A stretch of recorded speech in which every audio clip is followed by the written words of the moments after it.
പേര്? ശ്യാമള. ശ്യാമള. വീട്ടുപേരെന്താ? തൊമ്മൻകുടി. തൊമ്മൻകുടി. ശ്യാമള പുഷ്കരൻ. നിനക്കെന്താ മനസ്സിലായ? ഇല്ല. മണ്ടോദരി 3ാം ക്ലാസ്സിലെ ഒന്നിച്ച്. നീ എന്തിനാ ഇവിടെ വന്നിരിക്കണ? എനിക്ക് ഇവിടെ ജോലി. എടി ഞങ്ങളുടെ വീട്ടില് കണക്ഷൻ കിട്ടിയിട്ടില്ലടി. ഇവര് 30,000 രൂപ അടക്കണോന്ന് പറയണു. അതിന്റെ ഒന്നും ആവശ്യമില്ല, ഞാൻ ശരിയാക്കി തരാം. സത്യമാണോ? എന്റെ പൊന്നെ. ഹസ്ബൻഡോ? ഖത്തറിലാടി. ആണോ? ഇനിയിപ്പോ എന്നാ വരിക? അടുത്ത ആഴ്ച വരും. ആണോ? അപ്പൊ എനിക്ക് കുറച്ച് സാധനങ്ങൾ വേണം, കൊണ്ടുവരാൻ പറയോ? പിന്നെ നീ പറ. എനിക്കൊരു ഐപാഡ് വേണം. ഐപാഡോ? അതിനെത്ര രൂപ കൂടി? അത് ഒരു 30 താഴേക്കേ വരുള്ളൂ. 30,000? അതിന് താഴെ വരുള്ളൂ.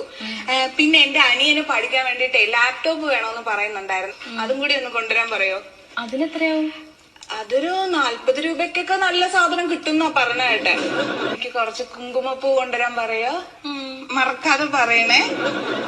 പിന്നെ കുറച്ച് ഈത്തപ്പഴം കൂടി ആയാൽ നല്ലതായിരുന്നു. നീ എന്താ ഇങ്ങനെ ഇരിക്കണേ?